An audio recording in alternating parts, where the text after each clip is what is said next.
In কুল্লু মান ফিস সামাওয়াতি ওয়াল আরদি ইল্লা আতির রহমানি আবদা। আসমান জমিনের যা আছে সবাই রহমানের কাছে দাস রূপে, গোলাম রূপে, বান্দা রূপে, সাধারণ দাস রূপে সবাই আল্লাহর কাছে, রহমানের কাছে উপস্থিত হবে, আসবে।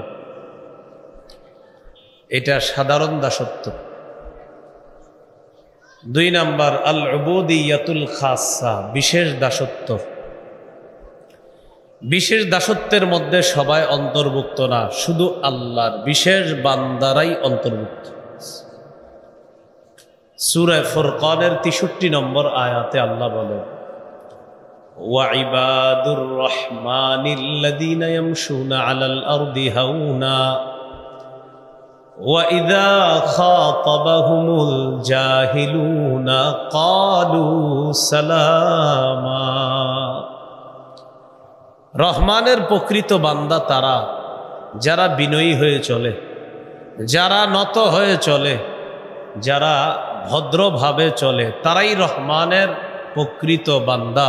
রহমানের এই প্রকৃত বান্দা যারা, তারা আল্লাহর বিশেষ বান্দাদের অন্তর্ভুক্ত।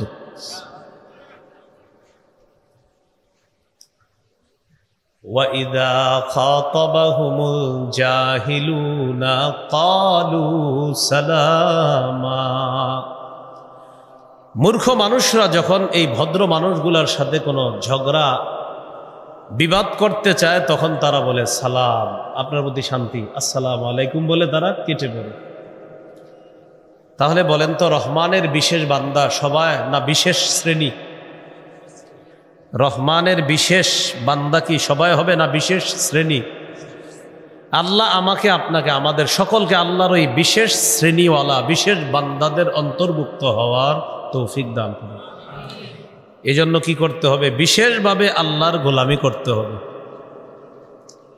আজকের 3 নম্বর আলোচনা, হাদিসে ইবাদত সম্পর্কে কি বলা হয়েছে, এই ব্যাপারে আমি আপনাদের সামনে 5টি দৃষ্টান্ত পেশ করি।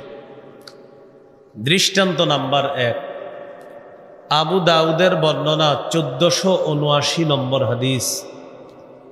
এই হাদিসের বর্ণনাকারী নু'মান ইবনে বাশির রাদিয়াল্লাহু তাআলা আনহু, তিনি বলেন, قال رسول الله صلى الله عليه وسلم الدعاء هو العبادة।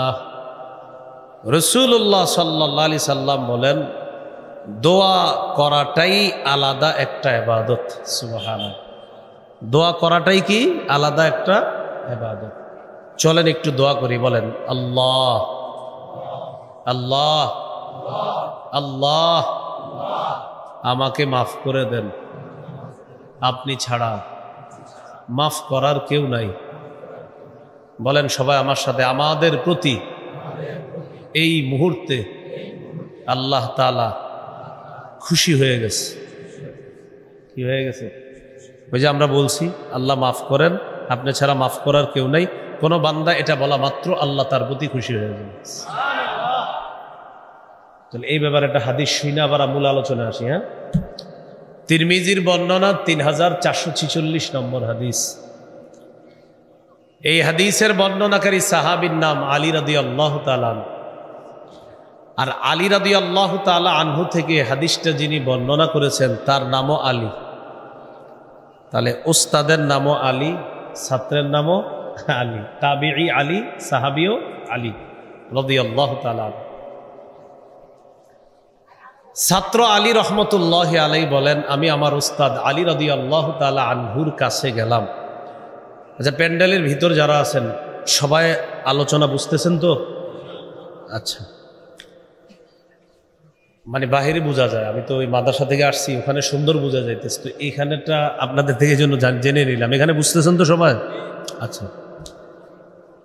তো আলী রহমতুল্লাহ আলাইহি বলেন, আমি আলী রাদিয়াল্লাহু তাআলা আনহুর কাছে গেলাম। যাওয়ার পর আমার উস্তাদের কাছে আমি বসা। উতিয়াবি দাব্বা, আমার উস্তাদের কাছে একটি বাহন আনা হলো। ওই যুগের বাহন ঘোড়া, গাধা, খচ্চর, ওট, এই যুগের বাহন। হেলিকপ্টার, বিমান, প্লেন, ট্রেন, বাস, মোটর সাইকেল, প্রাইভেট কার, এরপরে পানিপথে আছে লঞ্চ, স্টিমার, ট্রলার ইত্যাদি। ওই যুগের একটা বাহন আনা হলো হযরত আলী রাদিয়াল্লাহু তাআলা আনহুর সামনে। ফাওয়াদা রিজলাইহি ফির রিকাব।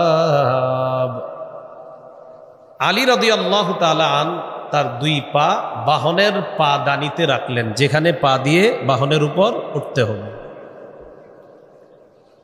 পা দানিতে পা রাখার পর তিনি তিনবার বললেন, বলেন আমার সাথে, বিসমিল্লাহ, বিসমিল্লাহ, বিসমিল্লাহ। প্রিয় ভাইয়েরা, বলেন তো হযরত আলী রাদিয়াল্লাহু তাআলা আন বাহনের পাদানিতে পা রেখে কয়বার বিসমিল্লাহ বলছে? ফালাম্মাস্তাওয়া আলা যহরিহা। তিনি যখন বাহনের পিঠে উঠে বসলেন তখন তিনি পড়লেন আলহামদুলিল্লাহ। এরপর তিনি যানবাহনে চলাচলের দোয়া পড়লেন, সুবহানাল্লাযী সাখখারা লানা হাযা ওয়া মা কুন্না লাহু মুকরিনিন ওয়া ইন্না ইলা রাব্বিনা লামুনকালিবুন।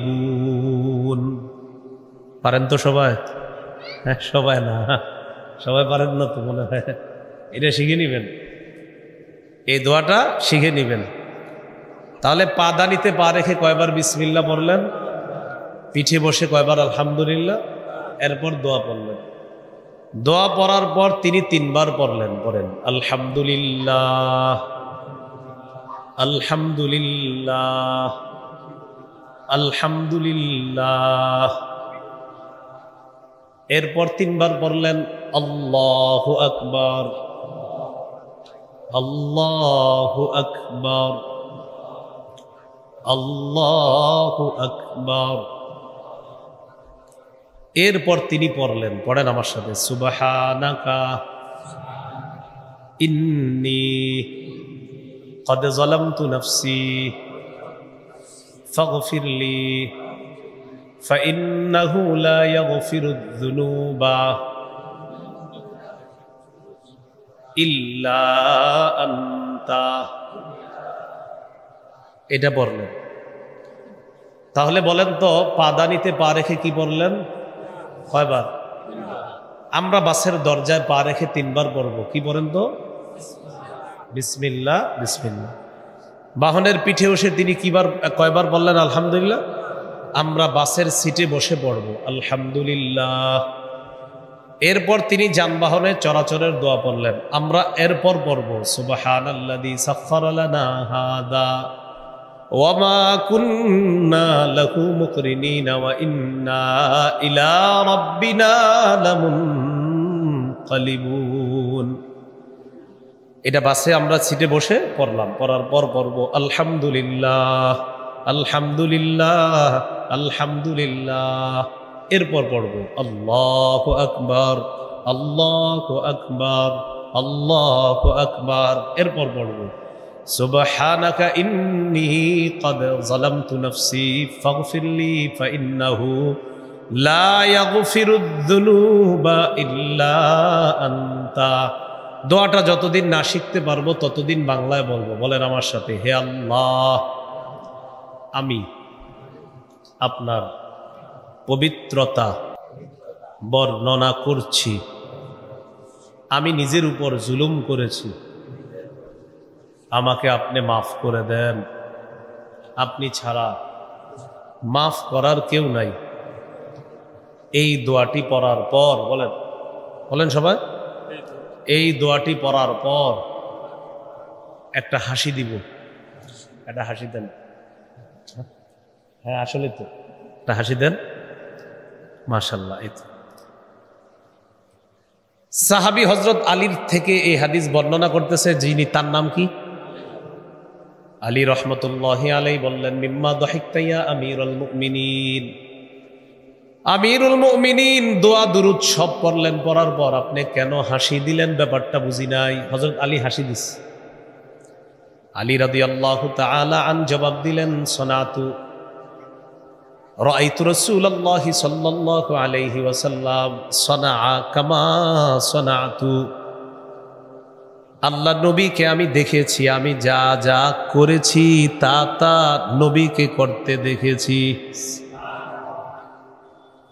সর্বশেষ দোয়া পড়ার পর আল্লাহ নবী একটা হাসি দিয়েছেন, তাই আমি আলী আমার নবীর সুন্নত পালন করার জন্য আমিও একটা হাসি দিলাম। আমি প্রশ্ন করেছিলাম, মিম্মা দাহিকতা ইয়া রাসূলুল্লাহ, তুমি যেমন আমাকে প্রশ্ন করলা আমি কেন হাসলাম, আমিও আল্লাহ নবীকে প্রশ্ন করেছিলাম, হুজুর আপনি কেন হাসলেন? নবীজি জবাব দিলেন, আলী ইন্নাল্লাহা লা ইয়াজাবু মিন আবদিহি ইযা ক্বালা আল্লাহুম্মা গফিরলি যামবি ফাগফিরলি ফাইন্নাহু লা ইয়াগফিরুয যুনুবা গায়রুক। আলী, কোন বান্দা যখন বলে আল্লাহ আমাকে আপনি মাফ করে দেন, আপনি ছাড়া মাফ করার কেউ নাই, এটা বলা মাত্র আল্লাহ খুশি হয়ে যায়। আল্লাহর খুশির বিষয়টা মনে করে আমি নবী একটা হাসি দিলাম। এই জন্য এই দোয়া পড়ার পর এখন আমগো হাসতে হবে, যেহেতু এটা সুন্নাত।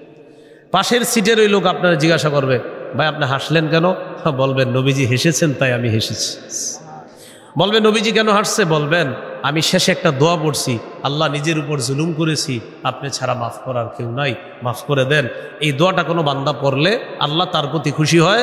আল্লাহর খুশির কারণে নবী হাসি দিয়েছেন, নবীর সুন্নত পালন করতে গিয়ে আমিও হাসি দিলাম। আপনিও একটা হাসি দেন। পাশে যে থাকবে এরও বলবেন, ভাই আপনি আগে বলেন আমার সাথে, তো বলাইবেন যে আপনি বলেন যে আমি নিজের উপর জুলুম করেছি, তো তিনি বলবে, বলার পর আপনি বলেন আল্লাহকে, আল্লাহ আমারে আপনি মাফ করেন। এরপরে তিনিও বলবে আল্লাহ মাফ করেন, আল্লাহ আপনি ছাড়া মাফ করার কেউ নাই। এটা বলানোর পর বলবেন, ভাই এবার আপনি একটা হাসি দেন। তো উনি হাসি দিবে। হাসি দেওয়ার পর বলবেন, আপনারে কেন হাসাইলাম জানেন? আপনি যখন আল্লাহকে বলছেন আল্লাহ আপনি আমাকে মাফ করেন, আপনি ছাড়া মাফ করার কেউ নাই, এই দোয়াটা পড়া মাত্র আল্লাহ আপনার প্রতি খুশি হয়ে গেছে। তো দোয়া ইবাদত, বলেন সবাই দোয়া, বলেন দোয়া ইবাদত। এক নাম্বার দৃষ্টান্ত গেল। দৃষ্টান্ত নাম্বার 2, আবু দাউদের হাদিস 1173 নম্বর হাদিস।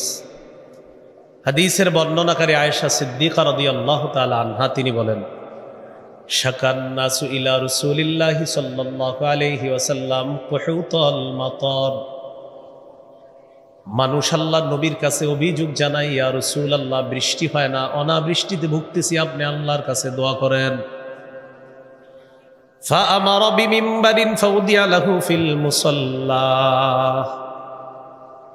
নবীজি বললেন একটা মিম্বর বানাও, মিম্বরটা ঈদগাহের মধ্যে বসায় দাও। ওয়া ওয়া'আদান নাস ইয়াওমান ইয়াখরুজুনা ফিহি, ওয়াদা করলেন অমুক দিন আমি তোমাদেরকে নিয়ে ঈদগাহে যাব, যাওয়ার পর আল্লাহর কাছে দোয়া করব।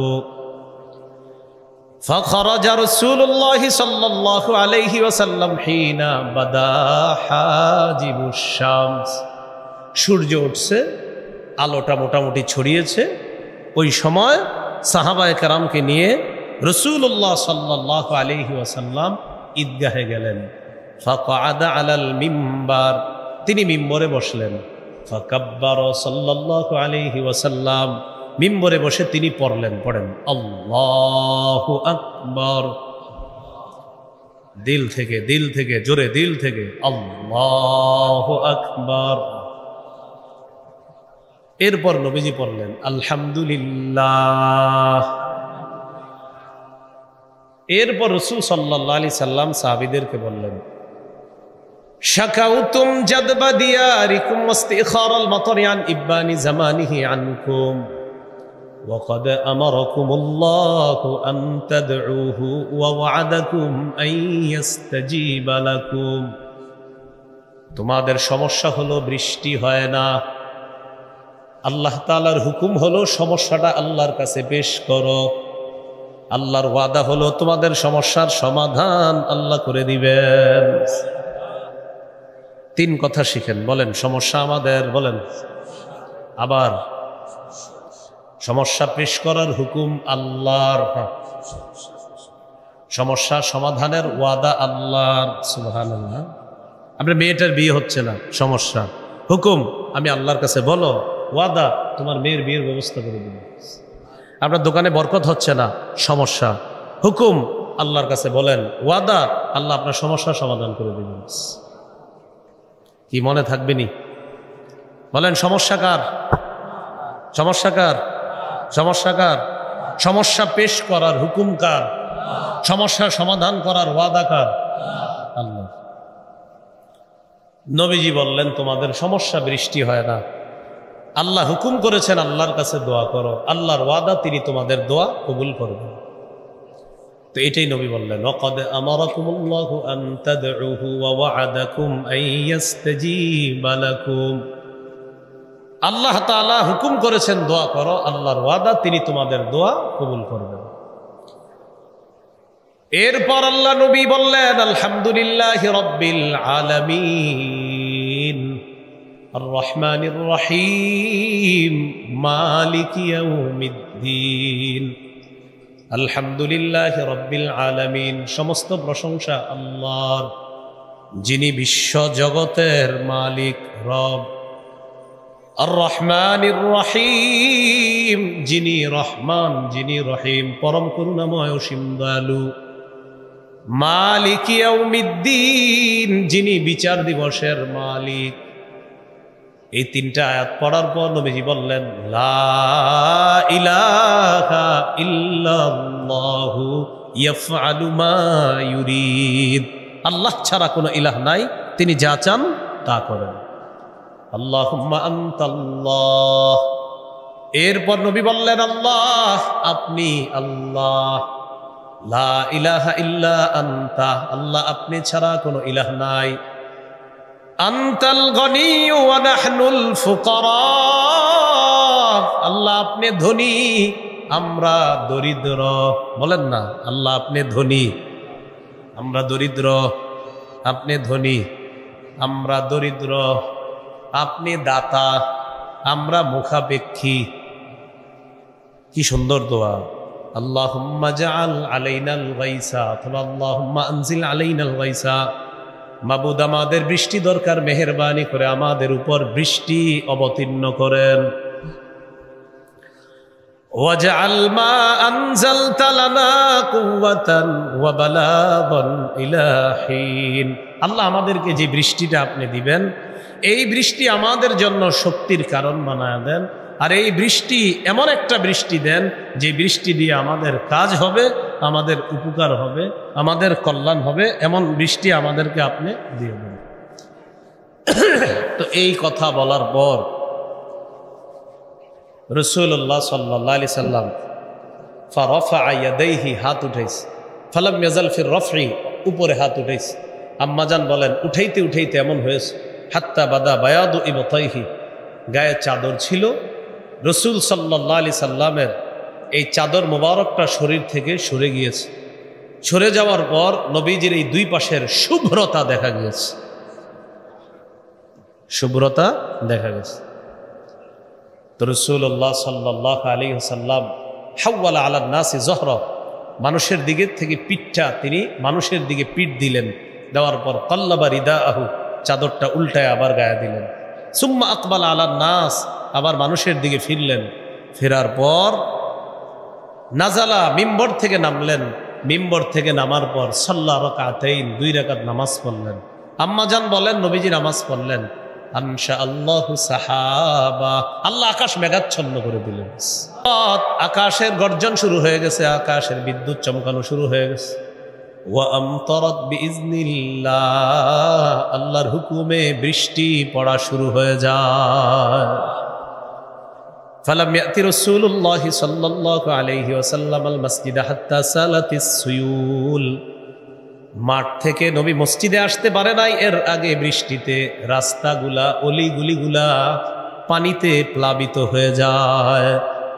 ঈদগাহ থেকে মসজিদও আসতে পারে নাই এর আগে, রাস্তা অলিগলি সব পানিতে প্লাবিত হয়ে গেছে। তো রাসূলুল্লাহ সাল্লাল্লাহু আলাইহি সাল্লাম তাকায়া দেখে সাহাবায়ে কেরাম একটা দৌড় দিস, বৃষ্টি বেশি হওয়ার কারণে একটা দৌড় দিস। দেখবেন আমরাও মাঝে মাঝে বেশি জোরে বৃষ্টি হইলে কোন দিকে যে দৌড় দেই এরকম হয়। তো সাহাবায়ে কেরাম একটা দৌড় দিস। فلما رأى سرعتهم إلى الكن ضحك رسول الله صلى الله عليه وسلم حتى بدت نواجزه সাহাবীদের দৌড় দেখা নবীজি একটা হাসি দিলেন, হাসির কারণে। তাহলে বলেন দোয়া করা ইবাদত, বলেন দোয়া করা কি? বৃষ্টি দরকার, কার কাছে দোয়া করব? মাহফিল উপলক্ষে আজকে যেন এই এলাকায় বৃষ্টি না হয়, এটাও কারে বলবো? যে এলাকায় মাহফিল হয় এরা খালি দোয়া করে আল্লাহ বৃষ্টি যেখানে দেন এখানে যেন না হয়। তো এটা একটা দোয়া আর কি। যাই হোক, আল্লাহ আমাদেরকে বেশি বেশি দোয়া করার তৌফিক দান করেন। কয় নম্বর দৃষ্টান্ত গেল? 2 নম্বর দৃষ্টান্ত নাম্বার 3, তিরমিজির বর্ণনা 2201 নম্বর হাদিস। قال رسول الله صلى الله عليه وسلم العبادة في الهرج كهجرة إلي। কলহ বিপর্যয়ের সময়, ফিতনা ফাসাদের জামানায় আমার কোন উম্মত ইবাদত করা মানে আমি নবীর কাছে হিজরত করার মতো।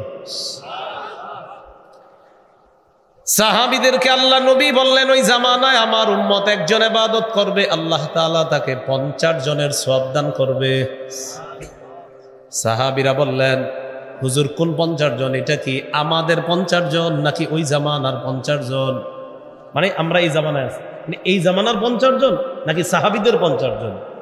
নবীজি বললেন বাল আজরু 50 মিনকুম, বরং তোমাদের 50 জন। আমি নবীর সামনে তোমরা যেই সাহাবী, তোমরা 50 জন ইবাদত করলে যে সওয়াব, ফিতনার জামানায় আমার উম্মতকে আল্লাহ তাআলা তোমাদের 50 জনের সওয়াব দান করবেন। একজনকে 50 জন সাহাবীর সওয়াব দিবেন এই ফিতনার জামানায় ইবাদত করলে। এই জন্য আজকে যারা মাগরিবের নামাজ পড়ছেন অনেক ভাগ্যবান আপনারা যে আল্লাহ ইবাদত করার তৌফিক দিছে। বলেন আলহামদুলিল্লাহ। কয় নম্বর দৃষ্টান্ত গেল? 3। দৃষ্টান্ত নাম্বার 4, হাদিসের একটা কিতাব আছে নাম মুসনাদে আহমদ। এই কিতাবের 6895 নম্বর হাদিসের বর্ণনা। এই হাদিসের মধ্যে আছে রাসূলুল্লাহ সাল্লাল্লাহু আলাইহি সাল্লাম বলেন ইন্নাল আবদা ইযা কানা আলা তরিকাতিন হাসানাতিন মিনাল ইবাদা সুম্মা মারিদা কিলা লিল মালাকিল মুআক্কালি বিহি উকতুব বিমিসলি আমালিহি ইযা কানা তালিকা। হাদিসটি মন দিয়ে শুনলেন। আমরা এখানে যারা আছি, আমাদের মাঝে অনেকে আছে যারা কিছু ইবাদত করে, নিয়মিত ইবাদত, তার এই ইবাদতটার ব্যাপারে এলাকাবাসী জানে না, অনেকেই জানে না, আল্লাহ জানে। তো তার কিছু ভালো ভালো ইবাদত আছে যেগুলো সে করে আল্লাহকে খুশি করার জন্য, নিয়মিত করে, একদিনও বাদ দেয় না সে। এই ব্যক্তি হঠাৎ একদিন অসুস্থ হয়ে গেছে, অসুস্থ হওয়ার কারণে ওই যে নিয়মিত সুন্দর ইবাদত করে এটা আর আজকে করতে পারে না। কিন্তু অসুস্থতার না থাকলে তিনি আজকেও ইবাদতটা করতেন। মানে গতকালকে সুস্থ ছিলেন, গতকালকেও করছেন, গত 2 মাস আপনি সুস্থ ছিলেন, কোনোদিন ছাড়েন নাই, আজকে অসুস্থ হয়ে যাওয়ার কারণে ইবাদতটা করতে পারেন নাই। এতটুকু বুঝছেন নি সবাই? এতটুকু বুঝলে হাদিস বুঝবেন। ক্বালা রাসূলুল্লাহ সাল্লাল্লাহু আলাইহি ওয়াসাল্লাম, নবীজি বলেন ইন্নাল আবদা ইযা কানা আলা তরিকাতিন হাসানাতিন মিনাল ইবাদা, কোন বান্দা যখন ইবাদতের উত্তম একটা পদ্ধতি গ্রহণ করে, করার পর সুম্মা মারিদা, হঠাৎ যদি বান্দা অসুস্থ হয়ে যায়, অসুস্থতার কারণে বান্দার ইবাদতটা করতে পারে না, আল্লাহ তাআলা ফেরেশতাদেরকে বলে, ও ফেরেশতাদের দল, উকতুব বিমিসলি আমালিহি ইযা কানা তালিকা, নিযুক্ত যেই ফেরেশতা আছে তার সাথে, আমার সাথে, আপনার সাথে নিযুক্ত ফেরেশতা, লেখার যেই ফেরেশতা, আল্লাহ তাআলা বলেন আমার এই বান্দা সুস্থ থাকা অবস্থায় ইবাদতের কারণে যেই সওয়াবগুলা তোমরা লেখতা, আজকে অসুস্থতার কারণে ইবাদতটা করতে পারে নাই, সওয়াব লেখা বন্ধ করবা না। সুস্থ অবস্থায় ইবাদত করলে যেই সওয়াব লেখতা, অসুস্থতার কারণে না করলেও আমি আল্লাহ তাআলা তো কম দেই না, তার আমলনামায় ওই সুস্থ অবস্থার ইবাদতের সওয়াব লিপিবদ্ধ করে দাও।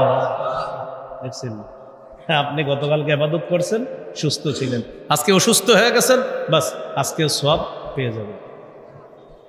আল্লাহ আমাদেরকে এরকম কিছু গোপন ইবাদত আমরা সবাই যেন করতে পারি, আল্লাহ তৌফিক দান করুন। দৃষ্টান্ত নাম্বার 5, সহিহুল জামে হাদিসের কিতাব 4214 নম্বর হাদিস। এই হাদিসের মধ্যে আছে ক্বালা রাসূলুল্লাহ সাল্লাল্লাহু আলাইহি ওয়াসাল্লাম ফাদলুল ইলমি আহাব্বু ইলাইয়া মিন ফাদলিল ইবাদাহ। মাগরিব পড়ছেন আপনারা, পড়ার পর এই মাদ্রাসার মুতামিম সাহেব যিনি বা মাদ্রাসায় যিনি বুখারী পড়ায় উনিও আপনাদের সাথে মাগরিব পড়ছে। তো পড়ার পর আপনারা ওনারে ফলো করছেন যে আপনারা নফল নামাজে দাঁড়ায় গেছেন, উনি সুন্নত পড়ার পর 2-4 রাকাত পড়ে চলে গেছে, অথবা পড়ে নাই, না পড়ে মাদ্রাসায় চলে গেছে। আপনারা সাধারণ কিছু মুসল্লি লম্বা সময় নফল নামাজ পড়ছেন আর মনে মনে ধারণা করতেছেন আমরা এত নফল ইবাদত করলাম সুন্নতের পরে, মাদ্রাসা শাইখুল হাদিস সাহেব কেন কোনো সুন্নত পড়লো না, এরকম একটা ধারণা করলেন। তো গিয়ে দেখতেছেন কি হুজুরে কি করতেছে, বইতরে বৈশা বুখারী মোতালা করতেছে অথবা ছাত্রদেরকে বুখারী পড়াইতেছে। আপনি যে ইবাদত করলেন নফল ইবাদত, এটারও অনেক ফজিলত, এটার অনেক মর্যাদা। আর তিনি যে বুখারী দেখতেছে, পড়াইতেছে, মোতালা করতেছে, এটারও মর্যাদা। নবীজি বলেন সাধারণ ইবাদতকারী যারা, তাদের নফল ইবাদতের চাইতে আলেমের এলেম অন্বেষণের মর্যাদা আমি নবীর কাছে অনেক বেশি। কথা বুঝে আসছে? কেন?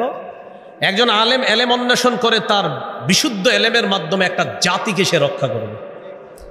এই জন্য রসুলের কাছে সাল্লাল্লাহু আলাইহি সাল্লামের কাছে ক্ষেত্র বিশেষ নফল ইবাদতের চাইতে নবীজি বলেন আমার কাছে আলেমের এলেম অন্বেষণের মর্যাদা অনেক বেশি।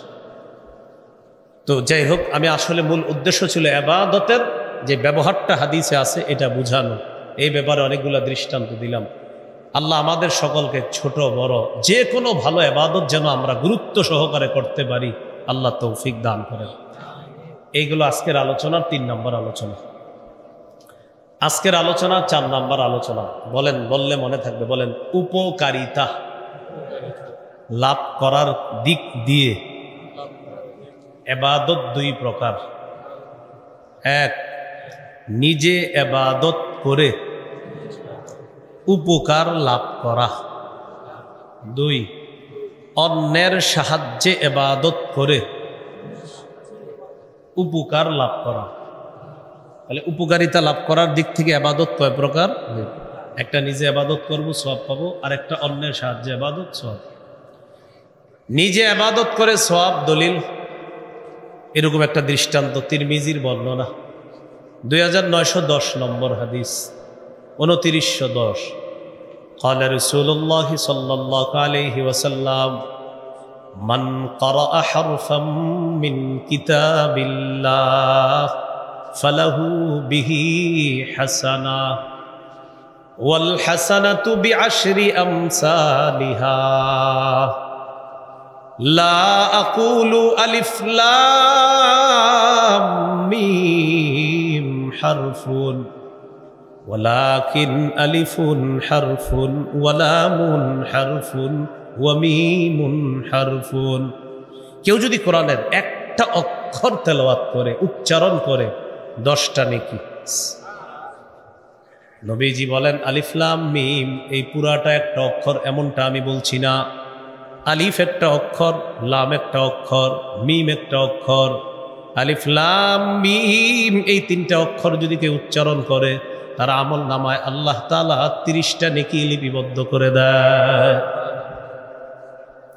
মসজিদে এসে বসে রয়েছেন নামাজের আগে, 5 মিনিট বাকি, 10 মিনিট, কায়দা খুলছেন, আমপারা খুলছেন, আলহামদু, হামজা লাম জবর আল, হামিম জবর হাম, আল হাম, দাল পেশ দু, আল হামদু। মজান সাহেব আমার পড়াটা দেখেন তো শুদ্ধ হয় কিনা? হামজা লাম জবর আল, হামিম জবর হাম, আল হাম, দাল পেশ দু, আল হামদু। খাদেম সাহেব আমার পড়াটা দেখেন তো শুদ্ধ হয় কিনা? হামজা লাম জবর আল, হামিম জবর হাম, আল হাম, দাল পেশ দু, আল হামদু। একদিন সাহস করে ইমাম সাহেবরে শোনায় ফেলবেন, ইমাম সাহেব হুজুর দেখেন তো শুদ্ধ হয় কিনা আমার পড়াটা? হামজা লাম জবর আল, হামিম জবর হাম, আল হাম, দাল পেশ দু, আল হামদু। আমি মোট 10 বার বইলা ফেলছি, আমার 500 নেকি হয়ে গেছে। আপনাদের কিন্তু হয়নি। এজন্য আপনারা আমি যাওয়ার পরে পড়ে নিয়েন, আপনারাও নেকিটা কামাই করে নিয়েন। হামজা লাম হামিম দাল আবার হয়ে গেছে 50। কি এক অবস্থা, যতবার কমো 50। আলহামদু 5 অক্ষর, আবার 50। চিন্তা করছেন আমার কি পরিমাণ নেকি হয়ে গেল। ইয়াকিন করেন আল্লাহ তাআলা আমাকে 600 নেকি দিস, কারণ আমি 12 বার আলহামদু বলছি। এই যে এখন 650, তাহলে তো খালি কইতেই থাকতে হবে। সবগুলো হাতছাড়া করবেন না। কয় অক্ষর আলহামদুতে? আমার হয়ে গেছে 700। হ্যাঁ, 5 অক্ষর, তাহলে প্রতি অক্ষরে 10 করে হলে 5 10 50। এই ইবাদতগুলো হাতছাড়া করবেন না। মসজিদে বসে রয়েছেন, আরে বৈশাখ কায়দা পড়েন, আমপারা পড়েন, কোরআন পড়েন, খালি কথা বলে। আপনার ছোট মেয়েটার বিয়ে হয়েছিনি, বড় মেয়েটার কি অবস্থা, এগুলো মসজিদে আলাপের সময়? বৈশা বৈশা জিকির করেন, তেলাওয়াত করেন। আল্লাহ আমাদেরকে সময়গুলো কাজে লাগানোর তৌফিক দান করেন। এইগুলো নিজে ইবাদত করে উপকার লাভ করা। কোরআন তেলাওয়াতটা সবার সামনেও করতে পারেন, আবার গোপনে বাসায়ও করতে পারেন। তিরমিজির বর্ণনা 1333 নম্বর হাদিস। ক্বালা রাসূলুল্লাহ সাল্লাল্লাহু আলাইহি ওয়াসাল্লাম, নবীজি বলেন, আল জাহিরু বিল কুরআন কাল জাহিরি বিস সাদাকা ওয়াল মুসিররু বিল কুরআন কাল মুসিররি বিস সাদাকা। প্রকাশ্যে কোরআন তেলাওয়াত করা প্রকাশ্যে সদকা করার মতো, গোপনে কোরআন তেলাওয়াত করা গোপনে সদকা করার মতো। সুবহানাল্লাহ। আল্লাহ আমাদেরকে আমল করার তৌফিক দান করেন। উপকারিতা লাভের দিক থেকে 2 নাম্বার ইবাদত হলো অন্যের সাহায্যে ইবাদত করা। সহিহ বুখারীর বর্ণনা 5353 নম্বর হাদিস। ক্বালা রাসূলুল্লাহ সাল্লাল্লাহু আলাইহি ওয়াসাল্লাম, নবীজি বলেন, আস-সাঈ আলাল আরমিলাতি ওয়াল মিসকিনি কাল মুজাহিদি ফি সাবিলিল্লাহ আবিল কাইমিল লাইল আস-সাইমিন নাহার। কোন ব্যক্তি যদি কোনো অসহায় বিধবা নারীর সহযোগিতায় এগিয়ে যায়, অথবা কোনো অসহায় মিসকিনের সহযোগিতায় এগিয়ে যায়। নোয়াখালী বন্যায় কত মানুষ অসহায় হয়েছে, শেরপুর, আপনার নেত্রকোনার দিকে কিছুদিন আগে কি একটা অবস্থা গেছে। তো কোনো অসহায় বিধবা নারীর প্রতি এই সহযোগিতার হাত বাড়িয়ে দিস।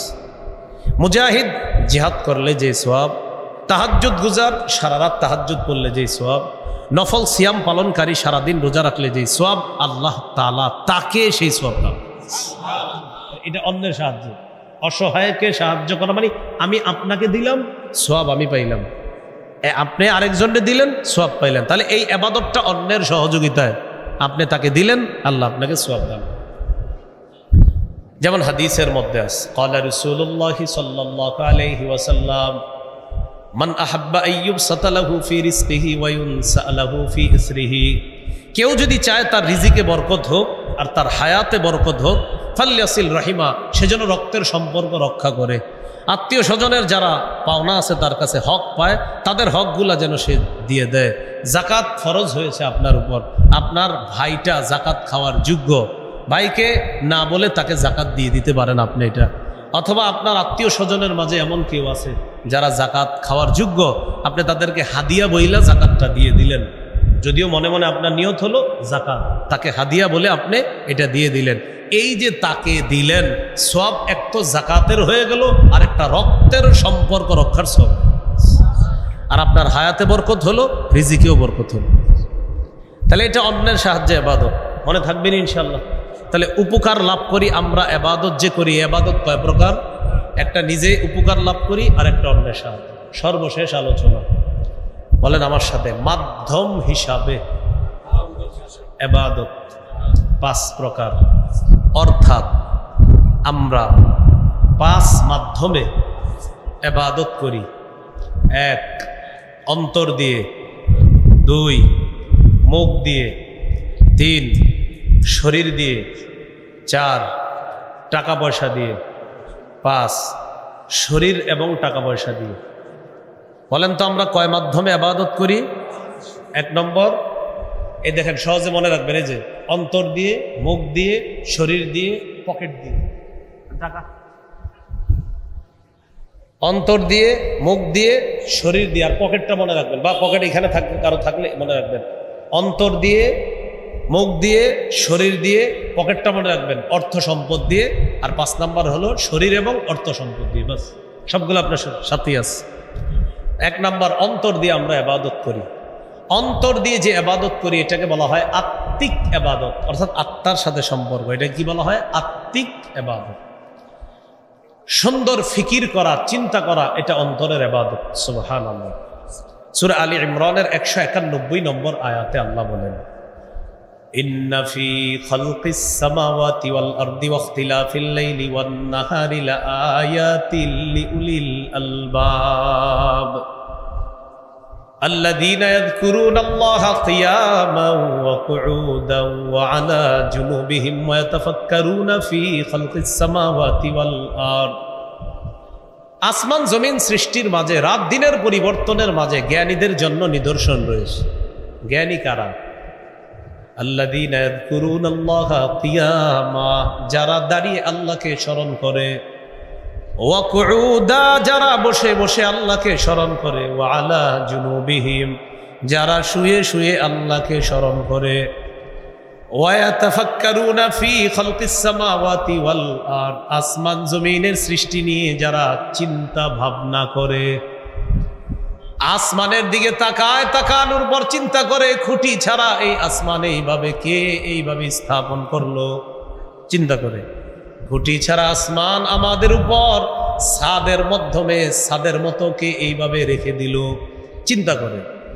চিন্তা করার পর কোরআনের মধ্যে পেয়ে যায়, আল্লাহ বলেন ওয়াজআলনাস সামাআ সাকফাম মাহফুজা, আমি আসমানকে বানিয়েছি তোমাদের জন্য সুরক্ষিত ছাদ হিসাবে। কি হিসাবে? সুরক্ষিত ছাদ। তাহলে আসমান নিয়ে গবেষণা করলো। এই যে আপনি শুধু চিন্তা করলেন, আল্লাহ এত বড় আসমান, মুখ দিয়েও বলেন নাই, খালি চিন্তা করলেন। এই চিন্তা করলেন, ভালো একটা সব লেখা হইতেছে। এটা আত্মিক ইবাদত। আপনি বসে বসে চিন্তা করতে দেন, চিন্তা করলেন উত্তরপাড়ার আব্দুর রহিম রে কিভাবে নামাজি বানানো যায়, খালি ফিকির করতেছেন কৌশল। ওরে আমি ফজরের সময় ফোন করবো মোবাইলে, একদিন ফোন দিব রাগ করুক, আরেকদিন দিব রাগ করুক, আরেকদিন দিব রাগ করুক, একদিন ধরবে, ধৈরে আসবে, মানে ফিকির করতেছেন যে মোবাইল করলে ভালো হয় নাকি ওর বাসার কাছে গিয়ে ডাক দিব। ফিকির, একজনকে নামাজি বানানোর ফিকির, মনে মনে ফিকির, সব লেখা হচ্ছে আপনার, সব লেখা হচ্ছে। এটা অন্তরের ইবাদত। এবার আমার সাথে একটু বলেন, লা ইলাহা ইল্লাল্লাহ, আল্লাহ ছাড়া কোনো ইলাহ নাই। এই কথা অন্তরে বিশ্বাস করার নাম ঈমান। এটাও অন্তরের ইবাদত। আল্লাহ ছাড়া কোনো ইলাহ নাই, এটা মুখ দিয়ে বলতেছেন, আর অন্তর দিয়ে না, আসলে এটা অন্তরের ইবাদত। সহিহ বুখারীর বর্ণনা 44 নম্বর হাদিস, قال رسول الله صلى الله عليه وسلم يخرج من النار من قال لا إله إلا الله وفي قلبه وزن برة من خير وفي قلبه وزن ذرة من خير وفي قلبه وزن شعيرة من خير। নবীজি বলেন, যার অন্তরে সরিষার দানা পরিমাণ, গম পরিমাণ, জব পরিমাণ ঈমান থাকবে, অন্তরের মধ্যে গম পরিমাণ ঈমান, জব পরিমাণ ঈমান, সরিষার দানা পরিমাণ ঈমান অন্তরে আছে। নবীজি বলেন, এই মানুষটা বিভিন্ন অপরাধের কারণে জাহান্নামের মধ্যে যদিও সাজা ভোগ করে, তবে ওই সামান্য ঈমানের কারণে একদিন জাহান্নাম থেকে বের হয়ে জান্নাতের মেহমান হয়ে যাবে। অন্তরের ইবাদত। আল্লাহ ছাড়া কোনো ইলাহ নাই, আসলেই এটা অন্তরের ইবাদত। একটা মুখ দিয়ে বলতেছেন, আর একটা অন্তরে বিশ্বাস। বলেন বিশুদ্ধ নিয়ত, বলেন অন্তরের ইবাদত। বিশুদ্ধ নিয়ত কিসের ইবাদত? অন্তরের ইবাদত। সহিহ বুখারীর 1 নম্বর হাদিস, قال رسول الله صلى الله عليه وسلم انما الاعمال بالنيات, আমলের প্রতিদান নিয়তের সাথে। বলেন আমলের প্রতিদান কিসের সাথে? নিয়ত করলেন, নিয়ত করলেন কি বানিয়ারচালা জামিয়া ইসলামিয়া দারুল উলুম মাদ্রাসায় যাব, কণ্ঠ যদি সুন্দর হয় তাহলে বয়ানটা শুনবো, আর কণ্ঠটণ্ড যদি সুন্দর টুন্দর না হয় চইলাম। তো আপনি কি পাবেন?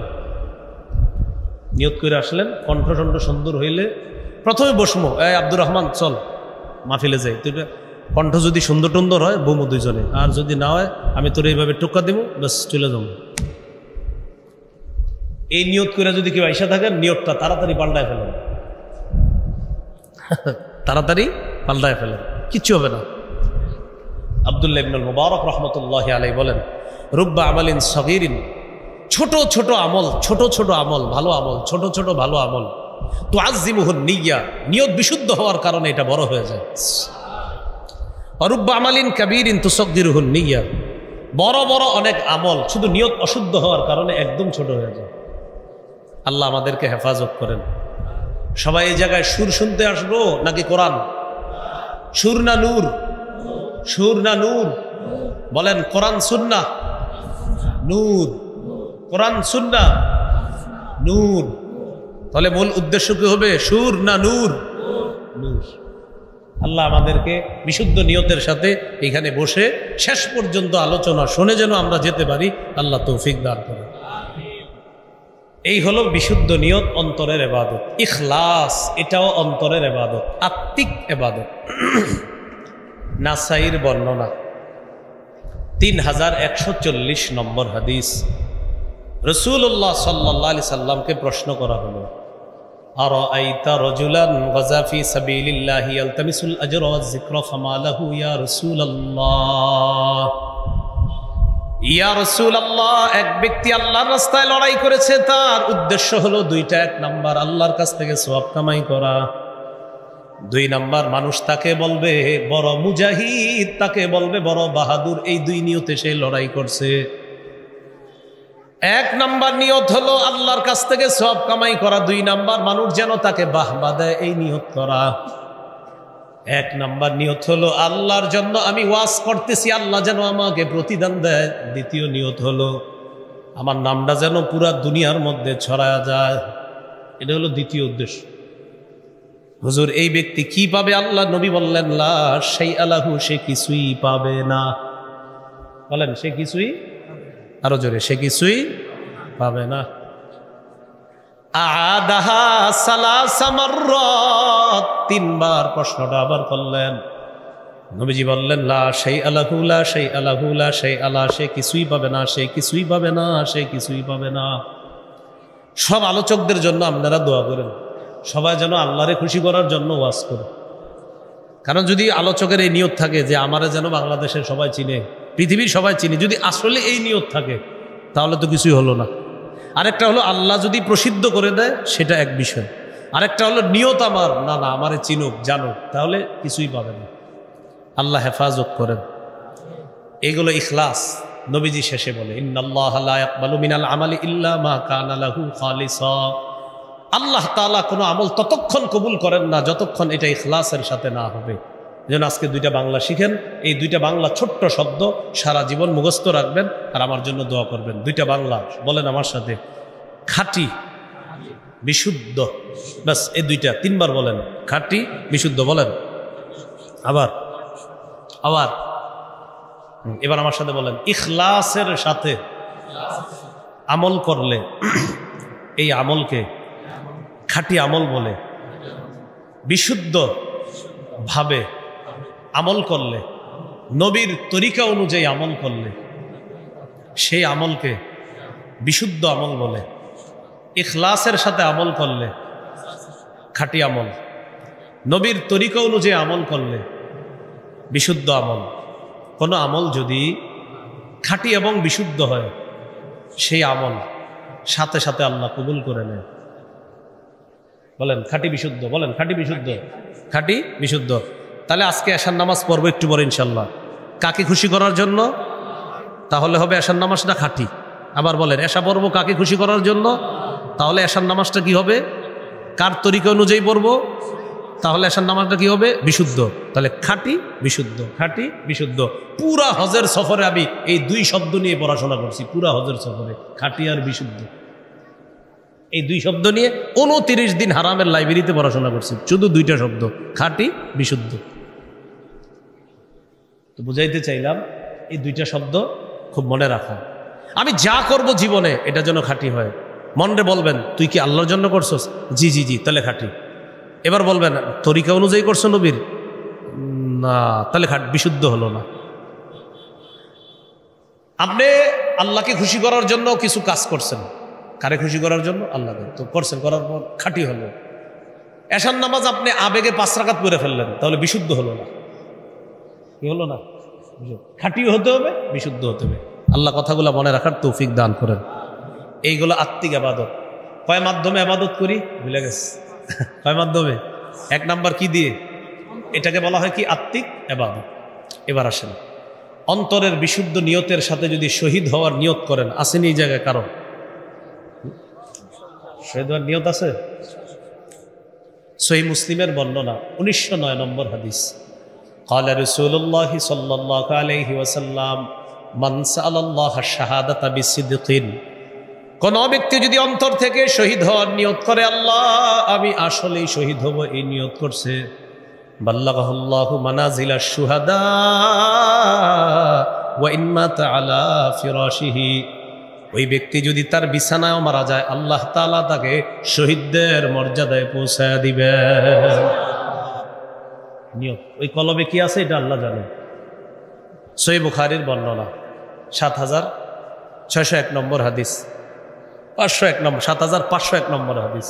হাদিসটা হাদিসে কুদসি। আল্লাহ তাআলা বলেন, ইদা আরাদা আবদি আইয়ামালা সাইয়্যাতান ফালা তাকতুবুহা হাত্তা ইয়ামালাহা, কোন বান্দা যখন গুনাহের নিয়ত করে, আল্লাহ তাআলা বলেন, ও ফেরেশতারা, আমার বান্দা গুনাহটা না করা পর্যন্ত লেখো না, লেখো না। সুবহানাল্লাহ।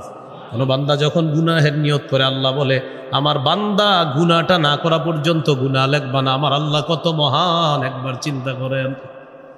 ফাইন আমিলাহা, যদি গুনাহটা করেই ফেলে, তখন তোমরা একটা গুনাহ লিখবা। গুনাহ করে ফেললে কয়টা গুনাহ লিখবা? একটা। এবার আল্লাহ বলেন, ওয়া ইন তারাকাহা বিন আজলি, আমার বান্দা গুনাহের নিয়ত করছে, করার পর গুনাহের সামনে যখন গেছে, যাওয়ার পর আমাকে খুশি করার জন্য আমার ভয়ে গুনাহটা ছেড়ে দিছে। গুনাহের নিয়ত করছে, গুনাহের সামনে যাওয়ার পর মনে পড়ছে আমার আল্লাহ আমাকে দেখতেছে, আমি আমার রবের জন্য গুনাহটা ছেড়ে দিলাম। আল্লাহ তাআলা বলেন, গুনাহের নিয়ত কইরা গুনাহ করে নাই, আমার ভয়ে সব লেখো। কি লেখো? চিন্তা করছেন, গুনাহ নিয়ত করছেন, না করা পর্যন্ত গুনাহ লেখো না। আমার বান্দা গুনাহটা করছে না, আল্লাহ ছেড়ে দিছে আপনার জন্য, ও ছেড়ে দিছে, সব লেখো। মানে আপনি গুনাহ নিয়ত করে করেন নাই, আল্লাহ বলে সব লেখো। ওয়াইদা আরাদা আবদি আইয়ামালা হাসানা, আমার বান্দা যখন কোনো নেক আমলের নিয়ত করে, ফাকতুবুহা, সাথে সাথে আমার বান্দার আমল নামায় লাহু হাসানাতান, একটা নেক লিখা দাও। নেক আমলের নিয়ত করলে একটা নেকি লিখা দাও। ফাইন আমিলাহা ফাকতুবুহা লাহু বিমিসলি বিআশরি আমসালিহা ইলা 700 দিআফিন, আমার বান্দা যদি ভালো কাজটা করে ফেলে, তাহলে তার আমল নামায় 10 থেকে বাড়াইতে বাড়াইতে 700 গুণ পর্যন্ত বাড়ায় লিখুন। এই হলো অন্তরের ইবাদত। 2 নাম্বার মৌখিক ইবাদত, তেলাওয়াতুল কোরআন, কোরআন তেলাওয়াত করা মৌখিক ইবাদত। সহিহ বুখারীর 5011 নম্বর হাদিস।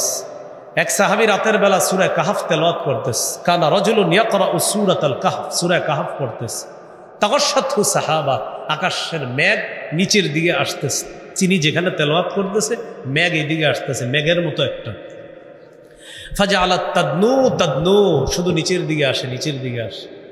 ফাজআলা ফারাসুহু ইয়ানফিরু, তার ঘোড়া খালি লাফায়, ঘোড়া খালি লাফায়। তিনি কোরআন পড়ে, ঘোড়া লাফায়, মেঘ নিচের দিকে আসে। পরের দিন রাসূল সাল্লাল্লাহু আলাইহি সাল্লামের কাছে গেছে। যাওয়ার পর নবীজিকে বললেন, ইয়া রাসূলুল্লাহ, আমি কোরআন তেলাওয়াত করি, মেঘ নিচের দিকে আসে আর আমার ঘোড়া শুধু লাফায়, আমি তাড়াতাড়ি তেলাওয়াত বন্ধ করেছি। নবীজি বললেন, তিলকা সাকিনাতু তানাজ্জালাত বিল কোরআন, তুমি কোরআন পড়ার কারণে সাকিনা যে নাজিল হয় এতদিন শুনেছো, তুমি কালকে দেখলা।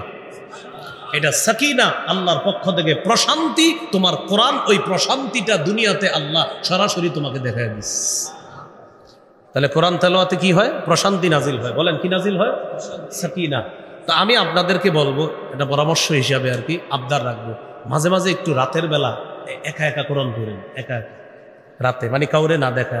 যেমন আপনি ঘুমাইবেন 10টায়, তো 9:30টার দিকে বারান্দায় বৈশা বৈশা একটু তেলাওয়াত করলেন, ঘরে বারান্দায় বৈশা। এটা করলে কি হবে জানেন? আল্লাহর সাথে আপনার একটা গোপন মহব্বত তৈরি হবে। এটা একটু মাঝে মাঝে করবেন, আল্লাহ তৌফিক দান করেন। এগুলো আপনার মুখের ইবাদত। মুখের আরেকটা ইবাদত জিকির করা। কি করা?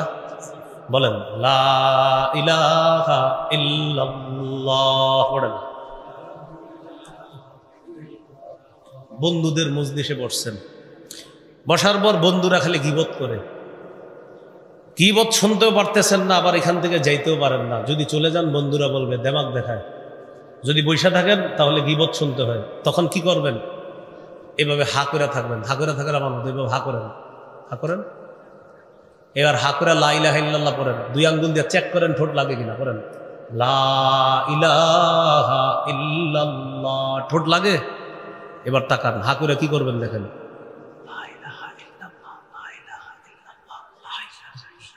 বন্ধুরা মনে করবে কি মন দিয়া কথা শুনতেছে, আপনি খালি এরকম করবেন।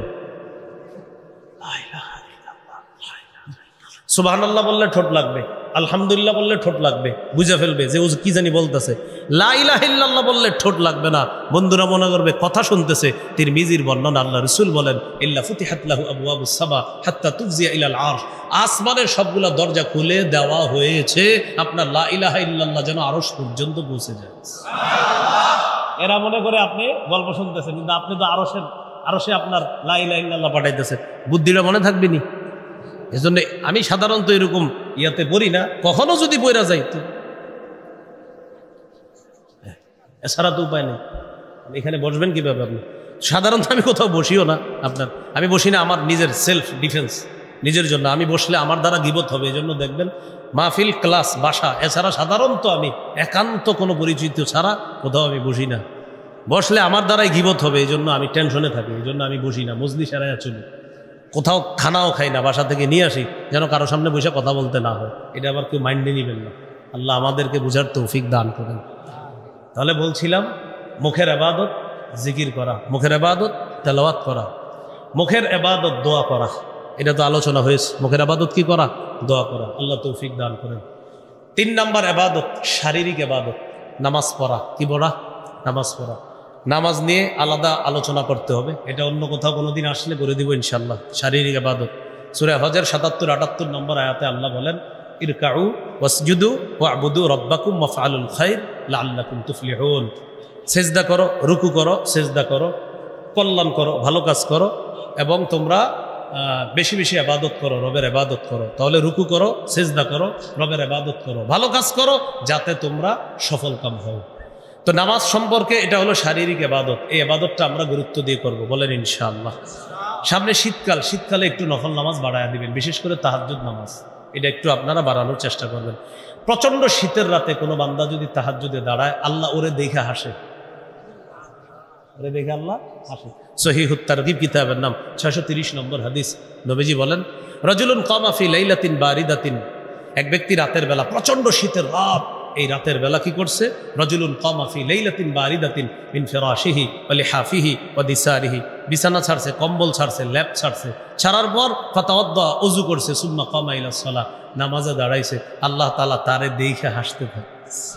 এ দেখো আমার বান্দা, সবাই ঘুমায় শীতে আরামে, আর আমার বান্দা নামাজ পড়তেছে। ফেরেশতাদেরকে বলে ঘটনা কি, ও কেন নামাজ পড়ে? আল্লাহ তো সব জানে, সাক্ষী বানানোর জন্য জিজ্ঞাসা করে। ফেরেশতারা বলে রজা আমা ইনদাক ওয়া শাফকাতাম মিম্মা ইনদাক, আল্লাহ আপনার কাছ থেকে কিছু পাইতে চায় আর আপনার আযাবের ভয়ে। আল্লাহ বলেন আতাইতুহু মা রজা ওয়া আম্মানতুহু মিম্মা ইয়াখাফ, আমি সে যা চায় তা দিয়ে দিলাম, আর যা ভয় পায় তা থেকে তাকে নিরাপত্তা দান করলাম। শীতকালটা একটু শারীরিক ইবাদত করব, বলেন ইনশাআল্লাহ। 4 নম্বর আর্থিক ইবাদত, যাকাত দেওয়া। আমাদের বাংলাদেশ এটা এখনো সুদ ভিত্তিক রাষ্ট্র ব্যবস্থা, এটাকে যাকাত ভিত্তিক রাষ্ট্র ব্যবস্থা করার জন্য আমাদেরকে চেষ্টা চালাইতে হবে।